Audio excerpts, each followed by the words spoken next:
منقول ہے کہ ایک شخص حضرت سیدنا موسیٰ کلیم اللہ علی نبینا و علیہ الصلاۃ والتسلیم کے پاس علم دین سیکھا کرتا تھا۔ کچھ دن تک وہ حضرت سیدنا موسیٰ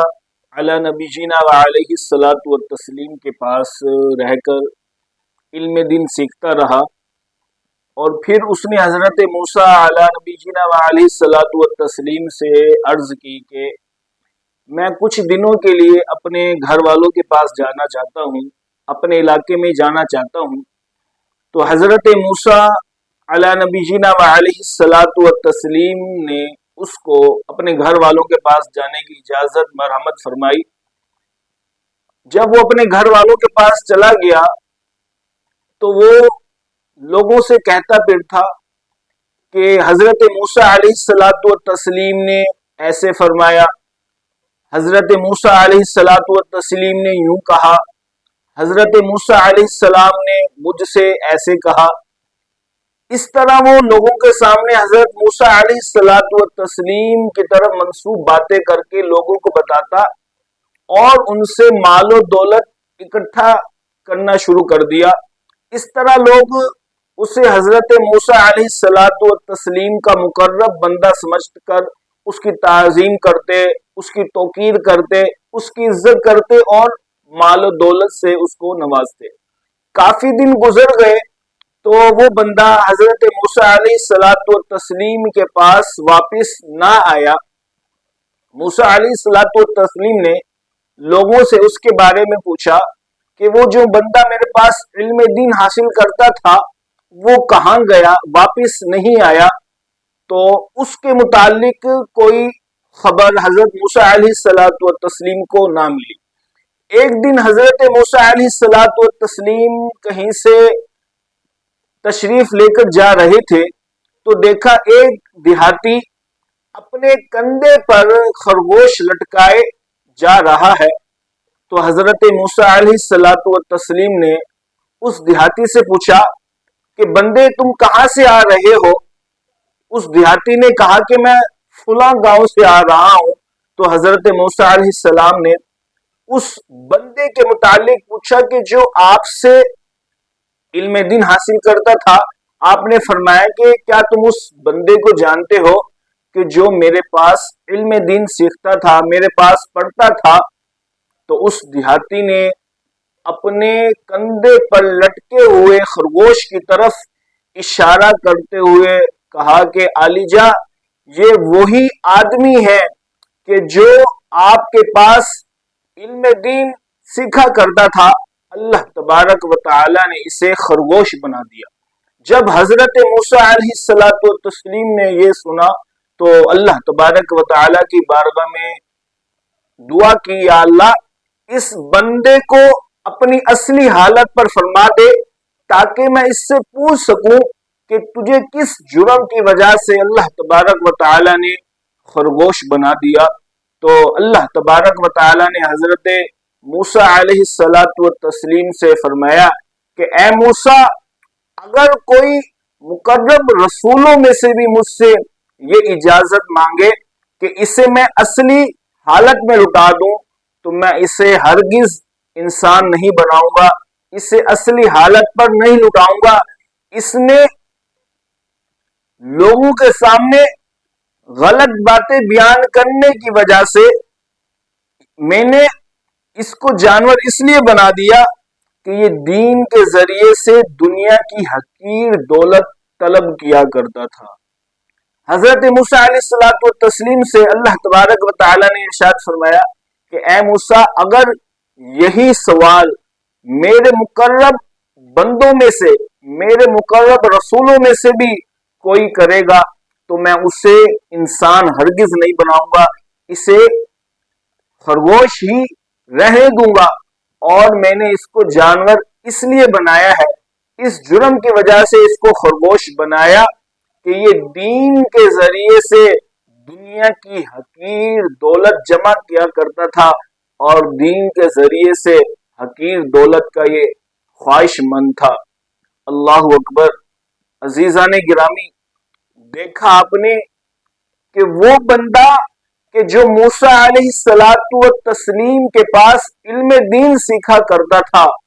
لیکن اس نے علم دین اللہ عز و جل کی رضا کے لیے، اللہ تبارک و تعالی کی خوشنودی کے لیے نہیں سیکھا، بلکہ اپنی واہ کروانے کے لیے، مال و دولت کو جمع کرنے کے لیے، دنیا کی حریص لالچ کو جمع کرنے کے لیے اس نے علم دین سیکھا، اور پھر وہ موسیٰ علیہ السلام کی طرف غلط باتیں بیان کیا کرتا تھا، آپ کی طرف غلط باتوں کو منسوب کیا کرتا تھا۔ پھر اللہ تبارک و تعالیٰ نے اسے کیا سزا دی؟ اللہ تبارک و تعالیٰ نے اسے انسان سے خرگوش بنا دیا، اسے انسان سے جانور بنا دیا۔ معزز سامعین و ناظرین کرام، آج یہ کچھ ہمارے دور میں بھی ہو رہا ہے۔ لوگ علم دین حاصل کرتے ہیں اللہ عز و جل کی رضا کے لیے نہیں، دنیا کمانے کے لیے، اپنا نام اونچا کرنے کے لیے، واہ کروانے کے لیے۔ اور آج کل پرفتن دور ہے، ہر کوئی مفتی بنا ہوا ہے، ہر کوئی مبلغ اسلام بنا ہوا ہے، جس کے دل میں جو آتا ہے وہ دین کی طرف منسوب کر دیتا ہے، اور نبی کریم صلی اللہ علیہ وآلہ وسلم کی طرف احادیث کو منسوب کرتا ہے۔ آپ نے دیکھا کہ موسیٰ علیہ السلام کی طرف وہ بندہ باتیں منسوب کرتا تھا، اللہ تبارک و تعالی نے اسے انسان سے جانور بنا دیا۔ غور کریں کہ اگر کوئی معاذ اللہ حضور صلی اللہ علیہ وآلہ وسلم کی طرف کوئی حدیث منسوب کر دے، کوئی بات منسوب کر دے، تو اس کا کتنا بڑا گناہ ہوگا۔ اللہ اکبر۔ خود نبی کریم صلی اللہ علیہ وآلہ وسلم نے حدیث مبارکہ میں ارشاد فرمایا، صحیح بخاری کی حدیث مبارکہ ہے کہ نبی کریم صلی اللہ علیہ وآلہ وسلم نے ارشاد فرمایا، من کذب علی متعمدا فلیتبوأ مقعدہ من النار، کہ جس نے جان بوجھ کر مجھ پر حدیث گھڑی، میری طرف جھوٹ باندھا، فرمایا فلیتبوأ مقعدہ من النار، تو اسے چاہیے کہ وہ اپنا ٹھکانہ جہنم میں بنا لے۔ کتنی بڑی وعید نبی کریم صلی اللہ علیہ وآلہ وسلم نے بیان فرمائی ہے۔ اور آج کل لوگ جھوٹی باتوں کو، جو آج کل مبلغین بنے ہوئے ہیں، واعظین، جو پیسہ کمانا صرف جانتے ہیں، جو ایک ایک محفل کے لاکھوں روپے لے لیتے ہیں، اور ان کا مقصد علم دین سکھانا نہیں ہوتا، بلکہ لوگوں کے درمیان اپنی واہ کروانی ہوتی ہے، داد لینا ہوتی ہے۔ جو پیشہ ور مقررین ہوتے ہیں، واعظین ہوتے ہیں، وہ خود ساختہ احادیثیں گھڑ کر بیان کرتے ہیں، اور بزرگان دین کی طرف بھی خود ساختہ واقعہ گھڑ کر وہ بیان کرتے ہیں، تاکہ اس طرح ان کی واہ ہو جائے اور لوگ ان پر مال و دولت کی بارش کر دیں۔ اور آج کل ویسے بھی سوشل میڈیا کا دور ہے، ہر کوئی مبلغ ہے۔ ابھی پچھلے دنوں میں نے ایک پوسٹ دیکھی کہ جس میں رمضان المبارک کی خوشخبری دینے کے متعلق وہ پوسٹ شیئر کی گئی، کہ جس میں لکھا ہوا تھا کہ نبی کریم صلی اللہ علیہ وآلہ وسلم نے ارشاد فرمایا کہ جس نے رمضان المبارک کی سب سے پہلے لوگوں کو خوشخبری دی تو اس پر جنت واجب ہو جاتی ہے۔ اس طرح کی احادیث انہوں نے گھڑی ہوئی تھی، اور یہ ہمارے معاشرے میں بہت ہو رہا ہے۔ پھر میں نے اس صاحب سے پوچھا بھی کہ اس کا حوالہ بتائیے، کون سی کتاب میں یہ حدیث لکھی ہوئی ہے، لیکن اس کا حوالہ نہیں دیا گیا، تو اس سے پتا چلا کہ یہ خود ساختہ حدیث ہے جو حضور صلی اللہ علیہ وآلہ وسلم کی طرف منسوب ہے۔ اسی طرح ربیع الاول جب آتا ہے تو لوگ اس کے بارے میں احادیثیں گھڑتے ہیں کہ نبی کریم صلی اللہ علیہ وآلہ وسلم نے ارشاد فرمایا کہ جو رمضان المبارک کی یا ربیع الاول کی مہینے کی خوشخبری دیتا ہے اس پر جنت واجب ہوتی ہے۔ اس طرح کی کئی احادیثیں لوگ گھڑتے ہیں، باتیں منسوب کرتے ہیں، تو یہ حرام جہنم میں لے جانے والا کام ہے۔ تو میں اپنے تمام مقررین سے، واعظین سے بھی یہ عرض کروں گا، اگر آپ بیان کر رہے ہیں جو مستند، جو اتھینٹک